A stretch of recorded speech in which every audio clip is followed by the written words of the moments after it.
perkenalkan nama saya Fadiala Fituzara dari NIM Gen002358 dari kelompok B10.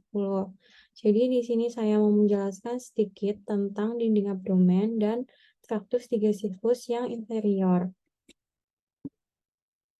Jadi yang pertama itu ada abdomen. Nah, abdomen itu apa sih? Jadi abdomen itu bagian tubuh yang letaknya tuh ada di antara toraks sama pelvis.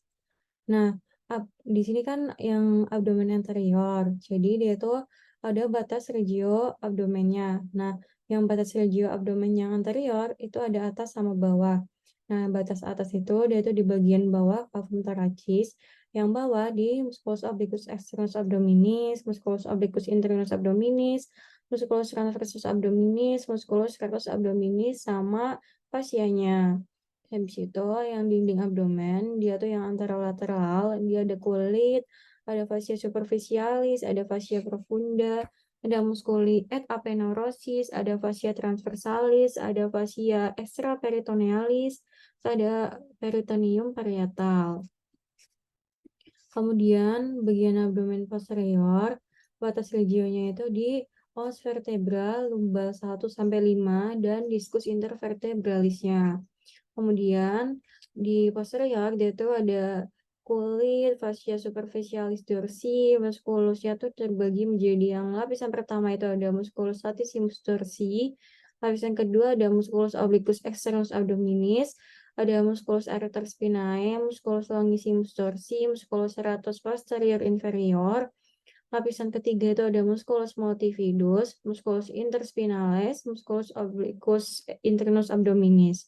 Yang lapisan keempat itu ada musculus quadratus lumborum, musculus iliopsoas, musculus transversus abdominis. Kemudian juga ada fascia extraperitoneal sama peritoneum parietal. Kemudian tadi kan disebutin lapisan-lapisannya. Yang pertama itu ada lapisan fascia superficialis. Nah, yang lapisan fascia superficialis ini dia tuh terbagi jadi fascia Kemper sama fascia Scarpa. Yang Kemper itu dia tuh ada panniculus adiposus atau lamina superficialis. Jadi yang Kemper ini dia tuh ketebalannya itu bervariasi dan dia tuh sebagai situs utama penyimpanan lemak. Kemudian ada fascia scarpa, jadi dia itu stratum membranosum atau lamina profunda. Jadi lapisan membranosa tipis dan berisi sedikit atau hampir tanpa lemak. Kemudian ada lapisan fascia profunda. Jadi lapisan fascia profunda ini dia itu merupakan lapisan tipis jaringan ikat yang menutupi muskulus dan terletak tepat di sebelah dalam fascia scarpa.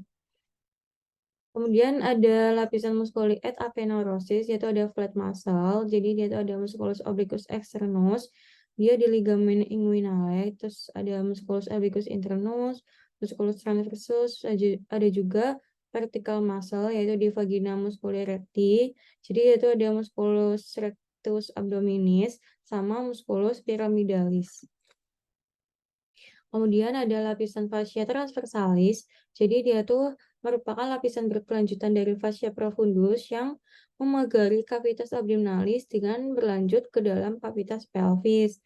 Nah, dia tuh paling terlihat pada sebelah dalam yaitu musculus transversus abdominis. Kemudian lapisan fascia extraperitonealis. Jadi fascia ini itu dia tuh memisahkan antara fascia transversalis dengan peritoneum.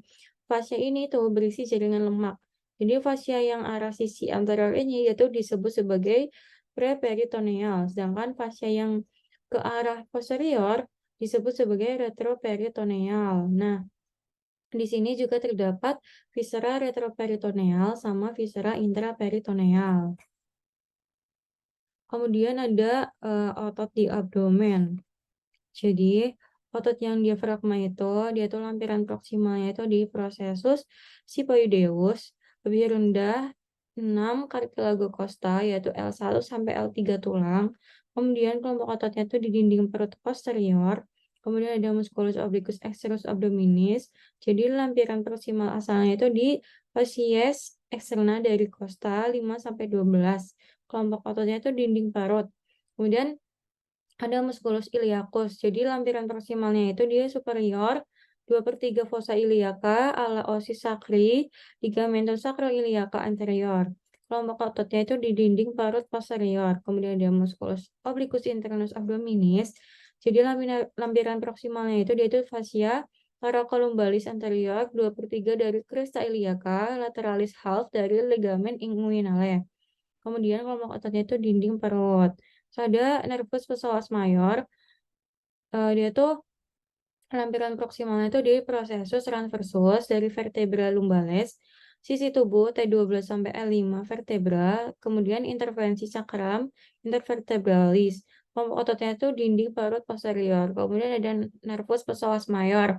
Lampiran proksimalnya itu di limbus vertebralis dari T12 sampai L1 vertebra sesuai diskus intervertebralisnya. Kemudian kelompok ototnya ini dia tuh di dinding perut posterior. Ada musculus pyramidalis juga, ada musculus quadratus lumborum, ada musculus rectus abdominis, musculus transversus abdominis. Kemudian ini tuh neurovaskularisasi yang anterior. Ini neurovaskularisasi abdomen yang posterior.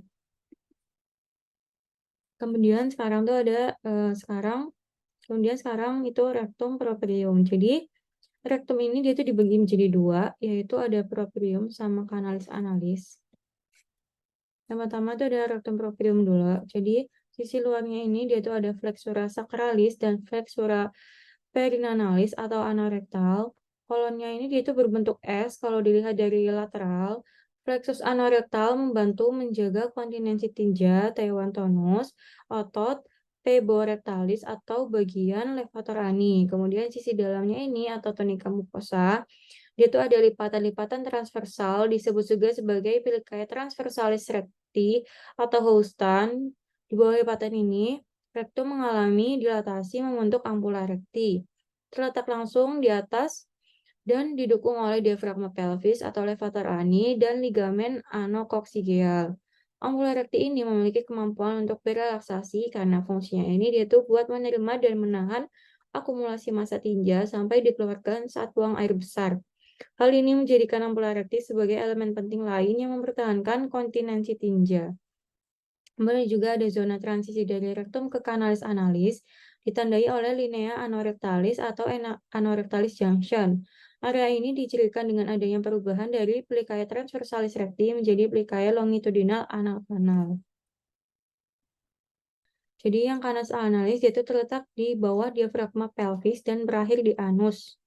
Nah, anal kanal ini dia tuh dibagi menjadi 3 segmen. Jadi dia tuh ada yang pertama tuh zona columnaris, dia tuh terdiri dari lipatan longitudinal atau columna rectalis atau analis Morgani yang dibentuk dari corpus cavernosum. Epitalnya ini dia tuh kolumner atau kuboid. Kemudian ada pecten analis, jadi dia tuh epithelium squamous kompleks non keratinasi yang menimbulkan zona putih di mukosa atau zona alba.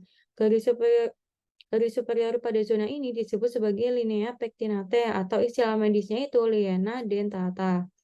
Garis bergerigi mengikuti katup anal. Pada bagian ini terdapat valvula analis.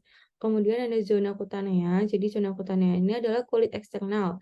Dipatasi secara tidak konsisten oleh linea anokutanea. Kemudian ada zona hemorrhoidales. Dia itu tempat yang memungkinkan terjadinya benjolan hemorrhoid atau karena pelebaran vena hemorrhoidalis. Internal hemorrhoid terjadi di atas linea pectinate, sedangkan eksternal hemorrhoid terjadi di bawah linea pectinate. Terus, pada permukaan dalam itu ditemukan ada kolumna rectalis atau analis atau Morgani. Itu merupakan 5-10 lipatan tunika mukosa longitudinal karena adanya anastomos arteri dan vena cabang-cabang dari pars intramuscularis arteri rectalis superior. Kemudian ada valvulae anales, yaitu merupakan pelipatan mukosa yang menghubungkan tiap dua kolumna pada bagian kaudal. Kemudian ada sinus rectalis, yaitu merupakan cekungan di antara valvulae anales. Kemudian ada otot-otot sphincter. Jadi yang pertama itu ada musculus sphincter ani internus, ada musculus corrugator ani, musculus sphincter ani externus, musculus puborectalis, dan yang musculus puborectalis ini dia tuh di otot skelet bagian musculus levator ani. Jadi ini tuh gambar otot sphincter ani yang externus.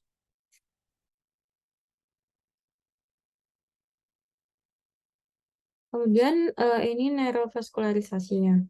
Jadi, vaskularisasi arteri ini, dimulai dari arteri rectalis superior cabang arteri mesenterika inferior, terus ada arteri rectalis media cabang arteri iliaca interna, ada arteri rectalis inferior cabang arteri iliaca interna, venanya itu ada vena rectalis superior beranastomosis dengan vena rectalis media et inferior yang akan bermuara menuju ke vena porta hepatis. Kemudian pada anal kanal, drainase vena yang terletak di atas linea pectinata akan bermuara ke vena porta, sedangkan drainase di bawah linea pectinata akan bermuara ke vena cava inferior. Inervasinya itu, yang simpatis itu ada di nervus splagnolombalis, kalau yang parasimpatis di splagnici pelvici atau nervus erigentes.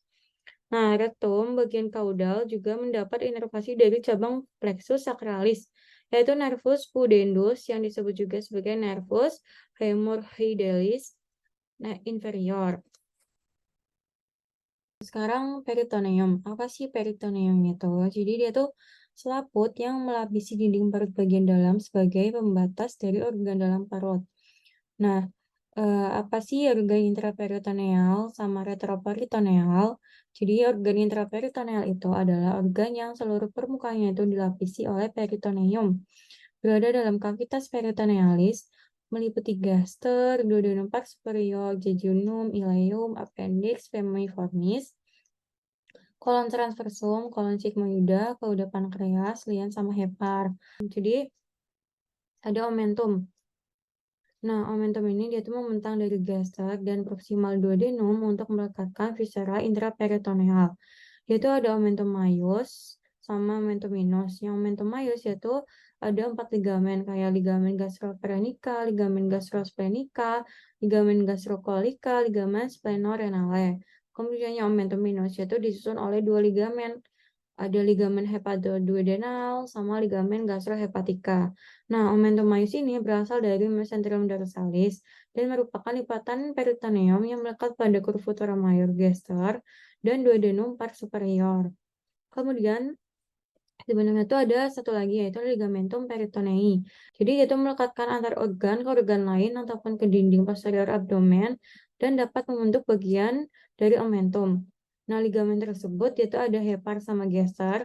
Di hepar itu dia ada ligamen falciforme, ligamen hepatoduodenal, ligamen gastrohepatica. Yang gaster itu dia tuh ada ligamen gastroperenica, ligamen gastrosplenica, ligamen gastrocollica.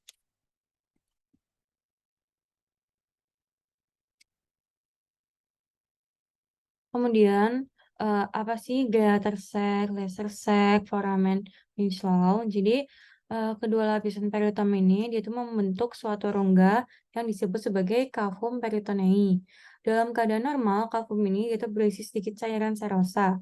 Cairan ini dia tuh berfungsi melubrikasi permukaan peritoneum sehingga viscera bisa bergerak satu sama lain tanpa adanya friksi atau gesekan, serta memungkinkan gerakan-gerakan digesti.